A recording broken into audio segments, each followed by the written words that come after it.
Welcome back to more Nickmercs. Guys, in today's YouTube upload, I got a police interrogation here for you.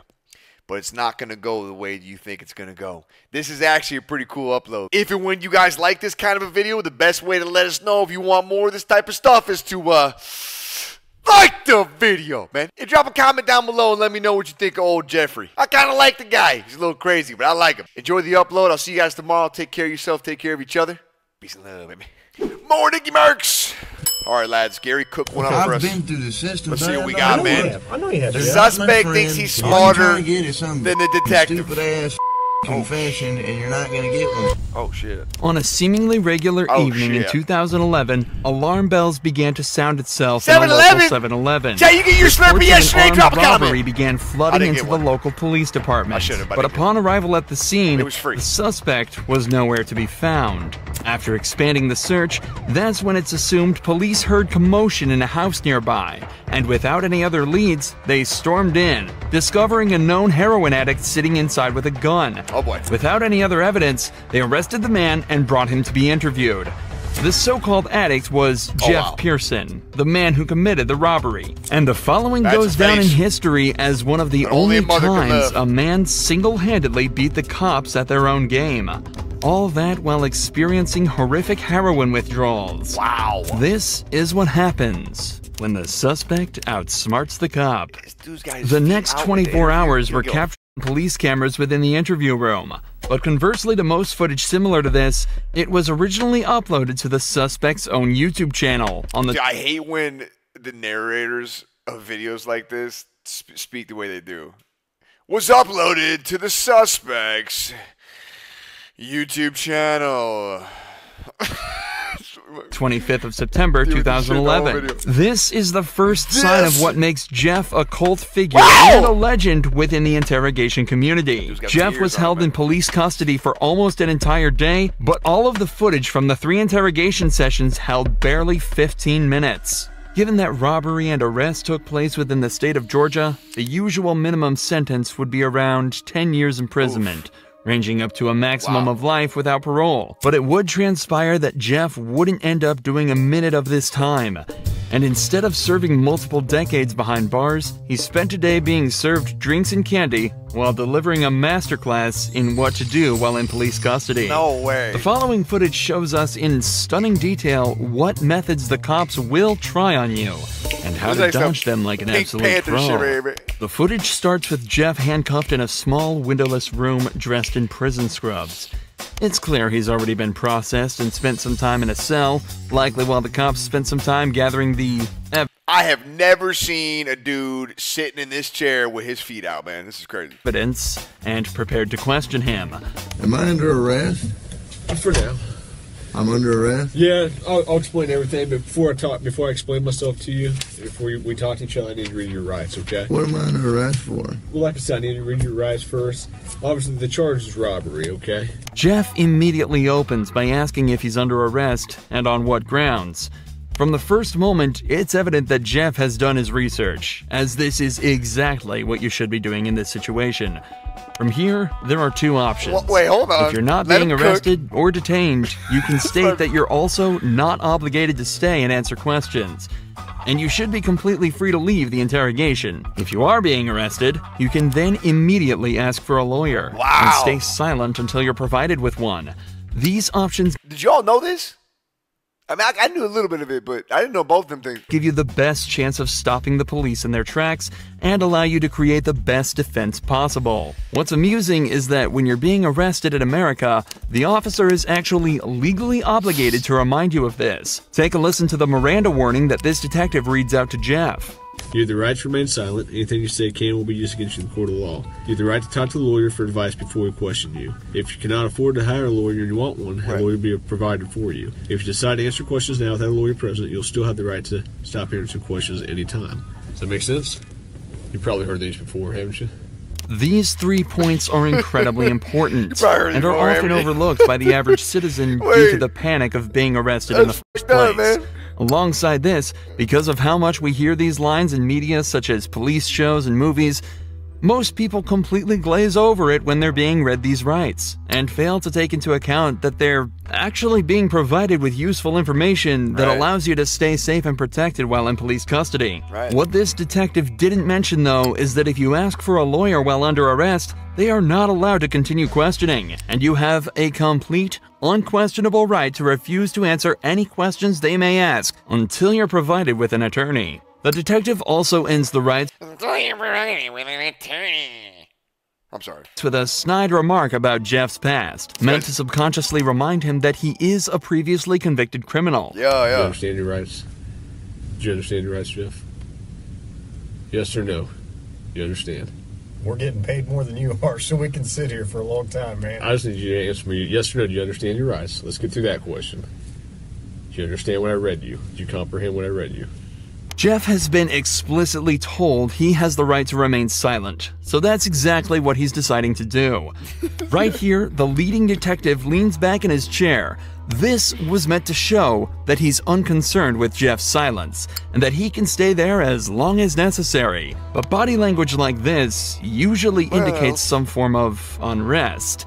It's clear that the detective I'm in a terrible mind state right now, chat. I really want to watch this video, and I'm really interested in what's happening on the screen. And no disrespect to the narrator who makes these videos, man, but his voice is really pissing me off, man. Knows that this is going to be a tricky few hours for them. If you got something that says you didn't do this robbery, this is your chance to talk to us. Okay, good cop. No, usually I'm the prick. You look like the prick. I am. If it's dominance we're talking about, Jeff just took everything the cops had and dumped it in that garbage can. I'm not asking if you want to talk to me at this point. I just want to know, do you understand what I read to you? So am I under arrest? Yes, you're under arrest. Get me back to the cell. I don't talk to you motherfuckers. Okay, fair enough. In this first round of interrogation, Jeff exhibited exactly the correct behavior given his current circumstances. He knows the cops have nothing on him. They wouldn't be there talking to him in the first place if they did. So he stays silent. Well, that might not be true, true, so it's off, right? back to his cell he goes. But 2 hours later, he's brought back to the same room for round 2. Want a Coke? Yeah. You gonna be able to pop it open, or you need me to? He's brought back to the cell for round 2. I need methadone. You need methadone? What's a methadone, chat? Give me that methadone. Is that what I I think don't it is? have any. Do you have medication for it, or a prescription for it? Or? No. What do you need methadone for? Because I'm a fucking junkie, and you guys, I can't get no methadone. I'm gonna go through withdrawal here in a minute.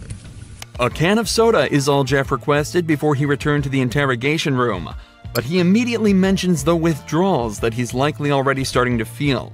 However, methadone, the drug Jeff asked for at the start of this conversation, can be used to significantly reduce the effects of the withdrawal. It can even reduce the cravings he's also probably been experiencing for the entire time he's been in police custody. Damn, that How long you sucks been using ass. heroin? Long time, buddy. 10 years? 15 years? I hardly been alive that long. What are you trying to talk to me about here? Talk to you about what happened last night. Look, here's the deal. Either you're in a bad set of circumstances, or you went and committed an armed robbery last night. Yeah, Alright? I'm in a shitty, wrong place at the wrong time, obviously. I didn't commit no fucking armed robbery. All right, then let's talk about this. Let's I not don't have keep nothing. up I the don't talk act. to the police, man. Jeff is clearly through with the personal talk and wants to get back right. to the matter at hand. You In his cooking. eyes, he's been arrested for something cooking, he didn't do and wants to get out of there as quickly as didn't do it. possible. Okay. I've been through the system, buddy. I know how I know it you works. have. I know you have, You're Jeff. not my friend. I'm not your friend. You're trying to fucking get me. Or you're No, trying I'm not trying to get all you. you're trying to get is some fucking stupid ass fucking confession, and you're not going to get one. Jeff, I'm not going to get a 'Cause- confession out of you for nothing. Exactly, because I And didn't I'm do not nothing. trying to get a confession out of you. Okay, I'm going to tell you, I didn't commit no armed robbery, and y'all ain't got no fucking evidence saying I did. Let me go. All you did is find me sitting in my buddy's house because my fucking buddy's dog's going ape shit. I go outside. There are cops everywhere, and they spotlight me. They say, "Come here." I say, "What's up?" They search me. They ain't Hang find on. nothing. What's Let up? me read this. No, before- Yes. because I'm not going to sign it. You don't have to sign it. But let me read it for you. Okay? I'm not signing nothing. You don't have to sign it. The irony of this cop saying he's not trying to get Jeff while he has him handcuffed in an interrogation room questioning him is very amusing. But even through all this, every part of what Jeff said here is so perfect, it almost sounds rehearsed. It's an incredible display of personal legal defense, and is even more impressive when you layer it with the fact that Jeff is almost definitely starting to experience withdrawals. I also want to highlight the point Jeff made about how cops are simply trying to force a confession out of him. This is pretty insane. One of the main techniques used in these interrogations is the Reed technique, developed by a former cop and psychologist in the 1960s after he extracted a confession from a man accused of murdering his own wife. The technique consists of 9 steps, beginning with a polite discussion about why the suspect is being accused of the crime, followed by using certain body language and actions within the interrogation as a display of guilt. The method ends with offering the suspect 2 alternative statements they can agree with, one of which is slightly more acceptable than the other, but whichever is chosen admits guilt and is counted as a confession. This method forces the suspect into a corner and is exceedingly good at extracting false confessions from innocent suspects. In fact, the original case that technique was formed around fell apart after discovering that the man in fact did not kill his wife and was tricked into giving a false confession. Absolutely next level gaslighting. Tell me what happened last night. Plain and simple. Your side of the story. I'm not talking to you. I'm a lawyer. All right. This is what I don't understand. I know, but this is what I don't understand, Jeff. You were sitting there talking just like you were ready to sit here and tell me what happened last night, and then all of a sudden I read that to you and you screw it, I ain't talking to you. I want a lawyer. I don't understand that. What are you reading? Because I told you what. I already told you what happened. You didn't. How didn't I? You didn't tell me what happened last night. How didn't I just tell you what? But now you've handcuffed me, and I can't talk to you because you asked for an attorney. I did not tell you what just happened last night. But I will tell you right now, you're still on a hold for a robbery. I know. I don't know why. I need a fucking lawyer because obviously I didn't do nothing. And obviously you guys know I didn't do nothing because I've been arrested for the same bullshit before, and you guys don't interview me this much. So, wham bam, thank you for the coke, put me back in the cell. That's my home. You yet. Jeff has now asked for a lawyer and is once again refusing to answer questions. But we're only halfway through this footage, and Jeff's ability to defend himself and completely destroy this cop only gets better from here. Here's what the deal is. I have enough evidence Like what? of the armed robbery, okay? But, you know, if you're saying you didn't do it, you need to give me your side of the story. I didn't do it. Okay, well, give me your side of the story. You got, I mean, convince me. This cop doesn't seem like he's doing a very good job, man. A lot of physical evidence. Well, like what? Name Well, I don't need to, why should I tell you that? This is where the detective starts to become desperate. He knows he's running out of time, and so has completely abandoned any elaborate techniques or methods to try and get information out of him. He's now instead moved on to... See, I'm confused because I need to know if Jeff did this or not. Did we learn about that in the beginning of the video? I forgot. Because if he didn't do this, I mean, this is all you got to do. What are we talking about, you know? Essentially just threatening him with false claims of evidence that he can easily use to convict Jeff. If all of this was true, he'd likely be trying to use it to intimidate Jeff into panicking and giving up more information. Right. But instead, he uses a flimsy rhetoric, claiming that because Jeff hasn't helped him, he won't help Jeff. There's only a couple pieces of evidence I'm missing. Name them. What's that? Name them. Well, why do I need to do that? You haven't helped me out at all. You give me a little bit, I give you a little bit. We go back and forth. I give you one of my pieces of evidence, now give me a little something. Oh, he's freaking out, man. What time do you get over there in his Going house? through it. No, anything. That shit's sad, man. Can and will be used against me. Sure, but anything you say here, I can also tell your parole officer that you helped me out.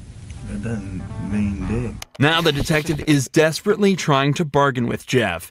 If he helps the cops out, they'll put in a good word with his parole officer. But Jeff immediately realizes that means absolutely nothing. What does a gold star mean if you're stuck in prison for 20 years? Right. This further enforces the idea that cops have absolutely nothing to convict Jeff with, and also shows that they know they're running out of time. Jeff has asked for a lawyer, yet they're still sitting there questioning him, as if that's not a blatant violation of the rights that they have read to Jeff on 3 separate occasions. They know that if they don't get anything out of him soon, their time will run out, and Jeff is watching the clock closely. For the next 4 minutes of the interrogation, Jeff continues to deny and combat anything the police say to him. They bring up the gun that he was found with, continue to try and strike a deal, and even try to scare him by taunting him with what being back in prison would be like, and without any of the drugs he's grown a dependency to. But throughout all of this, Jeff stays totally stone-faced. He knows he's almost won. Wow. I'm done, man. F this. I'm not even answering. All this shit that I just said is gonna be fucking written in the discovery now, right? What? You haven't said nothing. I mean, every little stupid thing that you've asked me, dude, is going to be in the discovery. I'm not even going to do discovery. The prosecutor is. Okay. So, you halfway know the system, how things work, and you halfway don't. Am I right? I half-ass know that the only reason I came up here is to get a fucking Coke. Okay. I got it. But now I want a Butterfinger. But that's not going to happen. But now I want a Butterfinger. What, the Butterfinger? Yeah. Why not? Oh, wow. Whole I need to go to the body's hospital. got- Yeah, that's poor I'm guy. coughing up blood. That's blood? Let's go to the hospital. For the last few hours, the police have been questioning a man who is clearly in pain, denying him access to the legal prescription drug that would help him deal with his issues, and questioning him repeatedly on a crime for which they have no evidence for. All the while, Jeff dealt with this as casually as possible, asking for sodas and chocolate bars. Jeff knew misspeaking at any point could lead him down a slippery slope, so he exerted his rights in the perfect way, and 12 hours later, it's recorded that he was released from custody and sent on his merry way. It's also reported that, from here, Jeff began to turn his life around. He's off heroin, and now spends his time uploading to the same YouTube channel the footage from this video was uploaded to. No He makes way. music, and even gives extra tips on how to avoid the police's tricks. Okay.